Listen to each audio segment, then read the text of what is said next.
지난 1985년 1월 10일 미 해군은 캘리포니아 샌디에이고 부근에서 수천 판도의 체프를 투하해 레이더 추적을 회피하는 훈련을 진행했습니다. 아마 전투기 등 군 항공기의 가장 위험한 적 중 하나는 전투기를 탐지하고 추적하는 적 레이더일 겁니다. 레이더에 걸리면 지대공 미사일이나 공대공 미사일 등으로 요격이 가능하니까요. 그래서 적 레이더가 전투기를 추적할 수 없도록 레이더를 교란시키는 방식 중 하나는 체프라는 것을 공중에 살포하는 겁니다. 체프는 레이더를 교란시키기 위해 만든 미세한 금속성 먼지와 같은 형태인데, 이 작은 금속 조각들은 레이더 전자기파를 거의 100% 반사시키는 알루미늄과 같은 재료를 씁니다. 체프를 뿌리면 레이더는 목표물을 찾지 못하기 때문에 레이더를 바보로 만들어버리는 가장 전통적이고 기초적인 전자방위 공격인 것이죠. 당시 미 해군은 이를 투하한 후 레이더 추적을 회피할 수 있는가를 훈련 중이었는데, 전혀 다른 곳에서 문제가 발생합니다. 훈련이 진행되는 동안 샌디에이고 지역에서 약 3시간 동안 전기 공급이 중단되면서 6만 5천여 개 시설에 정전이 발생했고, 신호등까지 꺼지면서 극심한 교통체증을 겪어야 했죠. 하지만 미국 정부와 전력회사는 정전사고의 원인이 될 만한 증거가 없다며 이를 부인했습니다. 그런데 이 정전사고는 미국 정부에게 상당한 충격이었는데, 이 사고를 계기로 정전사고를 은폐하고 극비리에 새로운 가능성을 지닌 무기 개발을 시작합니다. 단 한 방에 모든 전력 공급을 중단시키는 무서운 무기, 전력 복구에 신경이 쏠려 있을 때 본격적으로 폭격을 퍼부어 전쟁을 승리로 이끄는 사탄의 무기, 한국 역시 5,600억 원을 쏟아부어 개발하기로 천명한 이 무기를 알아봐야겠습니다. 안녕하세요, 지스메터리입니다. 2022년을 3일 앞둔 지난 12월 28일 국방부는 2023-2027년 국방중기계획을 공개했습니다. 5개년 국방중기계획은 매년 수립해 군사력 건설 및 운영의 청사진을 제시하는데, 크게 방위력 개선 분야, 전력 운영 분야, 부대계획 분야 등 3개로 구분합니다. 국방부는 올해부터 5년간 331조 4천억 원의 국방비를 투입하기로 결정했는데, 방위력 개선 분야에서 특별한 무기가 하나 눈에 띕니다. 바로 적 전력망을 무력화시킬 정전탄을 개발하겠다는 것인데요. 도대체 이 정전탄이 무엇이길래 국방 중기계획에 등장한 것일까요? 위 미국의 실험을 조금 더 살펴보겠습니다. 한동안 정전사고를 은폐한 미국 정부가 개발하기 시작한 것은 쉽게 말하면 정전사고를 임의적으로 발생시키는 무기를 만드는 겁니다. 나중에 밝혀진 사실에 따르면 미 해군 항공기 30여 대가 해안에 살포한 체프가 원래는 바다로 떨어졌어야 하는데, 이들이 전력발전소에 낙하하면서 전기 공급이 마비된 것으로 드러났습니다. 잠시 언급했듯 체프는 알루미늄 등의 금속 물질이 코팅된 미세한 조각들인데, 이들이 송전선 등에 달라붙어 전기 공급을 방해한 겁니다. 이 원리를 알게 된 미군이 이 원리를 응용해 무기로 발전시킨 것이고, 쉽게는 정전탄, 정확한 명칭은 탄소섬유탄입니다. 은밀히 극비리에 개발 중이던 정전탄이 세상의 모습을 드러낸 것은 지난 1991년 걸프전이 처음입니다. 정전탄의 구조는 일반 전차 혹은 인마살상에 사용되는 자탄과 동일한 모양을 가지고 있습니다. 여러 개의 자탄이 미사일처럼 생긴 탄두 안에 있다가 탄두가 폭발하면 공중에서 공기를 타고 확산하죠. 자탄에서 빠져나온 나노미터 굵기의 탄소 입자가 공기를 타고 떠다니다 송전선이든 변압기든 전기가 통하는 시설에 앉는 순간 전기 합선과 누전을 발생시켜 전력 공급을 차단하게 되죠. 쉽게 말하면 전력 공급을 차단시킴으로써 전기로 작동하는 모든 시설을 먹통으로 만들어버리는 겁니다. 여기에 합선이 더 잘 일어나도록 전도가 높은 니켈 등을 도금하기도 합니다.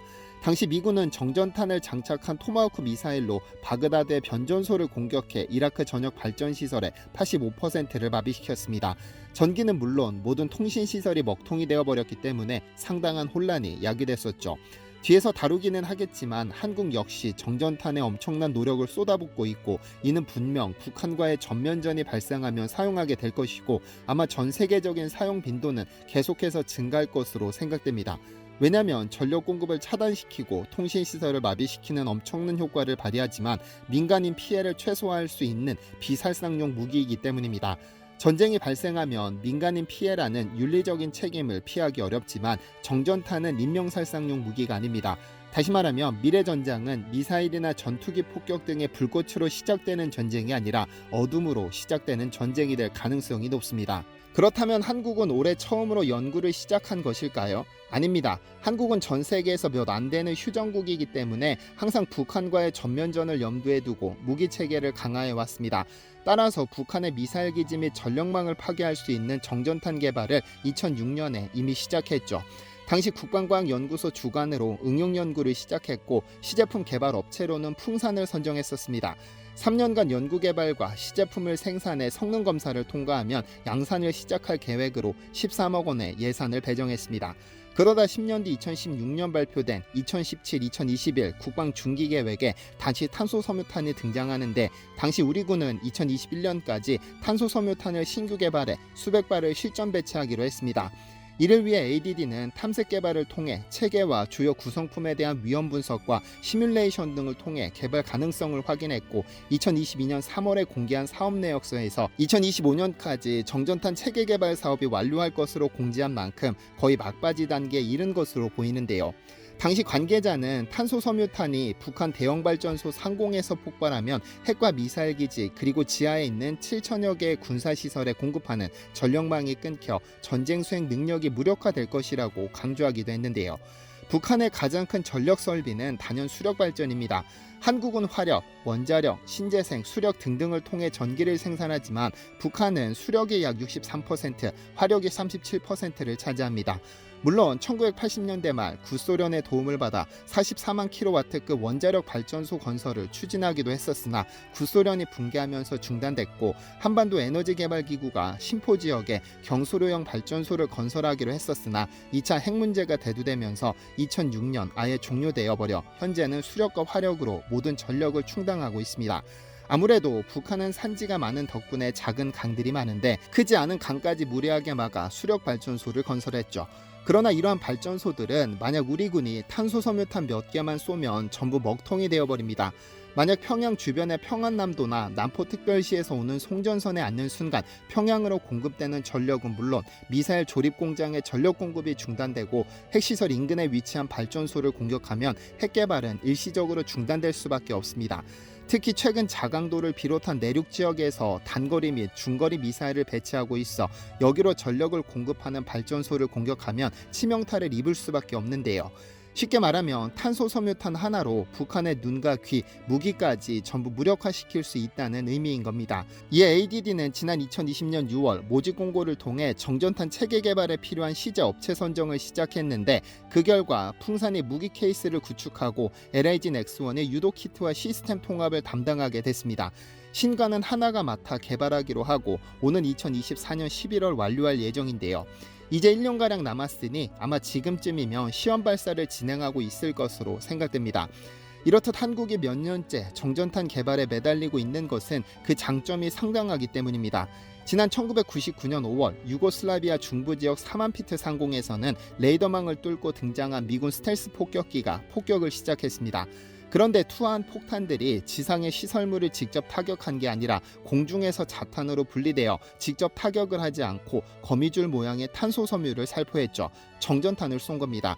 이 폭격으로 거미줄 모양의 탄소 섬유들은 지상 발전소에 달라붙었고 순식간에 송전시설에서 방전과 누전이 발생하면서 유고 전역의 전기 70%가 차단됐습니다. 그리고 이를 복구하기까지 20시간이 걸렸죠. 유고를 순식간에 암흑으로 만들어버렸지만 인명살상은 제로에 가까웠는데요. 이 사례에서 정전탄의 장점이 드러납니다. 첫째, 전력 공급만 차단할 뿐 시설과 인명 피해가 거의 없습니다. 러시아 우크라이나 전쟁에서 알 수 있듯 그간 전력 설비를 무력화하는 방법은 고폭탄으로 시설을 파괴하는 것이었습니다. 이 과정에는 필수적으로 민간인 피해가 동반되고 윤리적 책임을 피할 수 없죠. 하지만 정전탄은 전력망을 무력화시키지만 민간인 피해를 야기하지 않기 때문에 윤리적인 책임으로부터 자유롭습니다.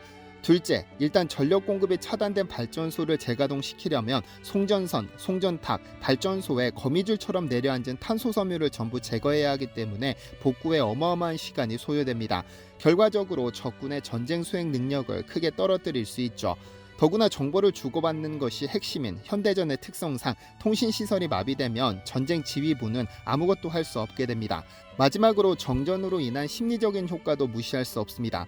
탄소 섬유가 발전소에 달라붙는 순간 암흑으로 바뀌게 되는데 야간에 이런 공격이 이뤄진다면 극도의 혼란과 공포를 가져옵니다.